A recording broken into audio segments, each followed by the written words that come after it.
Di pelosok Wonosobo, tersembunyi sebuah desa yang hanya bisa diakses dengan melompati gunung.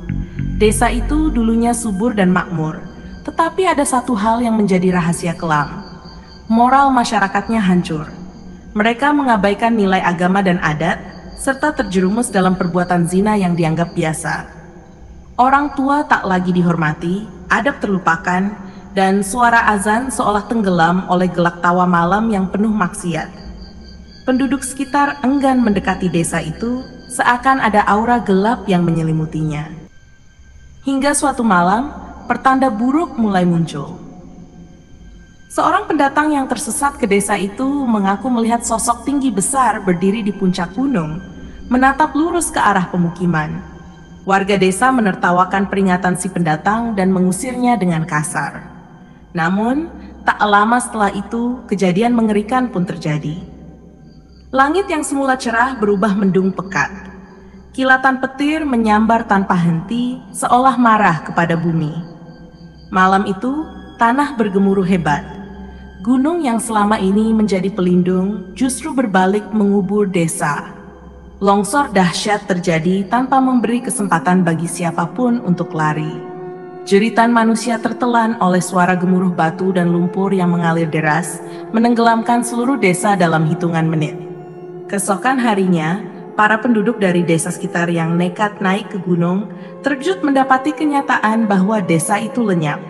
Tak ada jejak rumah, tak ada bekas jalanan, hanya hamparan tanah dan batu-batu besar yang bergulingan menutupi bekas pemukiman. Seakan desa itu tak pernah ada. Namun sampai sekarang, ada kisah yang masih bergema di antara warga sekitar.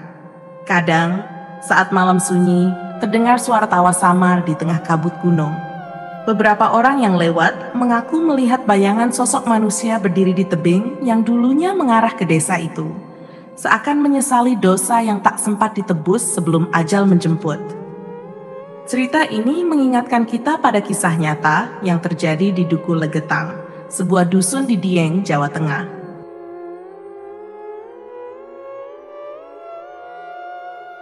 Dusun yang makmur ini mengalami bencana longsor dahsyat yang menimbun seluruh pemukiman dan warganya. Dukuh Legetang, yang terletak di Desa Pekasiran, Kecamatan Batur, Banjarnegara, dikenal sebagai daerah subur dengan hasil pertanian melimpah.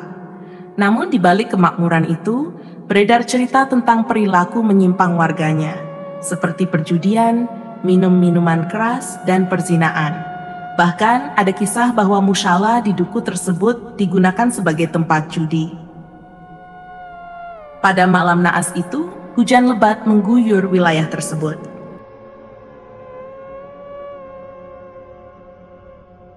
Terdengar suara gemuruh hebat yang membuat warga desa sekitar terkejut. Pagi harinya, mereka mendapati bahwa Dukuh Legetang telah lenyap, tertimbun longsor yang diduga berasal dari gunung pengamun di dekatnya. Bencana ini menelan ratusan korban jiwa, dan hingga kini masyarakat sekitar masih mengaitkannya dengan azab akibat perilaku maksiat warganya. Mirip dengan kisah Sodom dan Gomora. Kini, di bekas lokasi Duku Legetang, berdiri sebuah tugu peringatan untuk mengenang tragedi tersebut. Meski dusun itu telah lenyap, kisahnya tetap menjadi pengingat bagi kita semua tentang pentingnya menjaga moral dan etika dalam kehidupan bermasyarakat. Tahun demi tahun berlalu, namun kisah tentang desa yang hilang itu tetap hidup di benak masyarakat sekitar. Meski banyak yang menganggapnya sekadar legenda, ada segelintir orang yang percaya bahwa desa itu masih ada, bukan secara fisik, tetapi dalam dimensi lain yang tak kasat mata. Suatu hari, seorang pergi bernama Ardi dan temannya Dika memutuskan untuk menjelajahi bekas lokasi desa itu. Mereka sudah sering mendengar kisahnya ya, namun lebih karena rasa penasaran daripada keyakinan mistis. Dengan berbekal peta dan kompas, mereka mulai mendaki gunung tempat desa itu dulu berdiri. Saat senja mulai turun, kabut tebal menyelimuti puncak gunung. Suasana menjadi sunyi, hanya terdengar suara angin yang berdesir melewati pepohonan. Mereka mendirikan tenda di dekat batu-batu besar yang dipercaya sebagai sisa reruntuhan desa. Malam itu, Ardi terbangun karena mendengar suara samar, seperti suara orang-orang berbicara dan tertawa pelan. Ia mengira itu Dika, tapi saat melihat ke sebelahnya, Dika masih terlelap. Ardi menajamkan pendengarannya. Suara itu semakin jelas. Tawa perempuan, suara sandal yang berderak di tanah, dan bahkan suara gamelan sayup-sayup.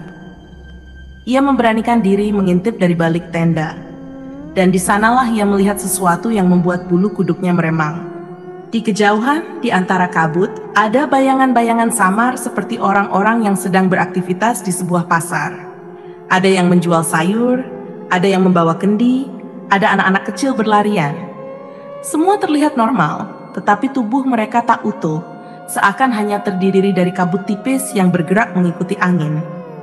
Tiba-tiba, salah satu sosok itu menoleh ke arah Ardi. Wajahnya samar, tetapi matanya kosong, seolah menyadari kehadiran orang asing. Ardi terperanjat mundur dan tanpa sadar menginjak ranting kering. Krak! Sekejap suasana berubah. Semua sosok itu berhenti bergerak dan menoleh ke arahnya bersamaan. Suara gamelan yang tadi lembut berubah menjadi sumbang dan kacau, seperti dimainkan secara acak. Bayangan-bayangan itu mulai bergerak ke arahnya. Langkah mereka pelan tetapi pasti. Ardi merasa kakinya lemas. Ia ingin berteriak, tapi suaranya tercekat di tenggorokan. Dika tiba-tiba melihat Ardi berdiri mematung. "Ardi, ngapain lo?" serunya. Ardi tak sempat menjawab. Dari balik kabut, sosok tinggi besar muncul. Sama seperti yang dulu pernah dilihat oleh pendatang yang memperingatkan desa itu sebelum hilang. Mata sosok itu merah menyala, dan tubuhnya seperti bayangan pekat yang berdenyut-denyut. Dika yang baru sadar ada sesuatu di depan mereka, langsung menarik tangan Ardi dan berlari sekencang mungkin menuruni gunung. Mereka tak peduli dengan peralatan yang tertinggal. Nafas mereka tersengal saat sampai di dataran rendah, dan ketika mereka menoleh ke atas, kabut telah hilang bersama dengan sosok-sosok tadi. Sejak malam itu, Ardi dan Dika tak pernah kembali ke tempat itu lagi. Namun, mereka tak bisa melupakan apa yang mereka lihat. Desa itu memang telah lenyap dari peta, tapi di dimensi lain, kehidupan di sana sepertinya masih terus berjalan, terjebak dalam waktu yang tak bergerak maju. Sebuah bayangan dari masa lalu yang menolak untuk benar-benar hilang. Dan hingga kini, di malam-malam tertentu, suara tawa dan gamelan masih kadang terdengar, menyelusup di antara kabut tebal yang menyelimuti gunung. Sejak malam mengerikan itu, Ardi dan Dika mencoba melupakan pengalaman mereka. Mereka tak pernah lagi mendaki gunung itu, apalagi mendekati bekas lokasi desa yang hilang. Namun, ada sesuatu yang berubah dalam hidup Ardi. Setiap kali ia tidur, mimpi yang sama terus datang. Ia melihat sosok-sosok bayangan berjalan di antara kabut, suara gamelan terdengar sayup, lalu seseorang selalu berbisik di telinganya. "Kembali, kembali." Awalnya, ia menganggapnya sekadar mimpi buruk akibat trauma. Namun, semakin lama, mimpi itu terasa semakin nyata. Bahkan ia sering terbangun dengan tanah basah yang masih melekat di hidungnya, seakan ia benar-benar berada di tempat itu. Dika menyarankan agar mereka menemui seseorang yang lebih paham soal hal-hal gaib. Akhirnya, mereka pergi ke seorang sesepuh desa, Mbah Wiryo, yang dikenal memiliki ilmu tentang alam gaib. Mbah Wiryo menatap mereka lama sebelum akhirnya berbicara, suaranya berat dan penuh makna. "Kalian sudah melihat sesuatu yang seharusnya tetap tersembunyi. Roh-roh di sana masih mencari jalan keluar, tapi mereka terjebak. Ada sesuatu yang belum selesai di tempat itu, dan entah kenapa, kau sekarang terhubung dengan mereka." Ardi merasakan bulu kuduknya berdiri. "Lalu apa yang harus saya lakukan, Mbah?" Mbah Wiryo menghela napas. "Kau harus kembali ke sana, tetapi tidak sendiri. Harus dengan niat membantu, bukan sekadar mencari tahu." Ardi menolak mentah-mentah. Ia tidak ingin kembali ke tempat itu. Namun, semakin ia menolak, semakin sering mimpi itu datang. Sampai akhirnya, sesuatu yang lebih buruk terjadi. Suatu malam, Ardi tertidur di kamarnya. Ia bermimpi lagi, tetapi kali ini lebih jelas. Ia melihat seorang wanita berpakaian adat, duduk menangis di depan gapura batu yang sudah retak. "Tolong," suara wanita itu lirih, penuh kesedihan. Ardi terbangun dengan tubuh penuh keringat. Namun bukan itu yang membuatnya ketakutan. Di ujung tempat tidurnya ada jejak tanah basah. Seolah seseorang atau sesuatu baru saja berdiri di sana. Tak ada pilihan lain. Keesokan harinya, Ardi dan Dika kembali ke gunung itu bersama Mbah Wiryo dan beberapa penduduk desa. Mereka membawa dupa, bunga, dan perlengkapan ritual. Saat mereka tiba di lokasi, suasana aneh langsung terasa. Angin bertiup tanpa arah dan udara terasa lebih berat. Kabut mulai turun perlahan meski masih siang. Mbah Wiryo mulai menggumamkan doa dan mantra, lalu menaburkan bunga di atas tanah. Tiba-tiba, angin bertiup kencang dan dari dalam kabut terdengar suara samar. Kami terperangkap. Ardi merasakan jantungnya berdegup kencang. Ia memejamkan mata, mencoba memahami apa yang terjadi.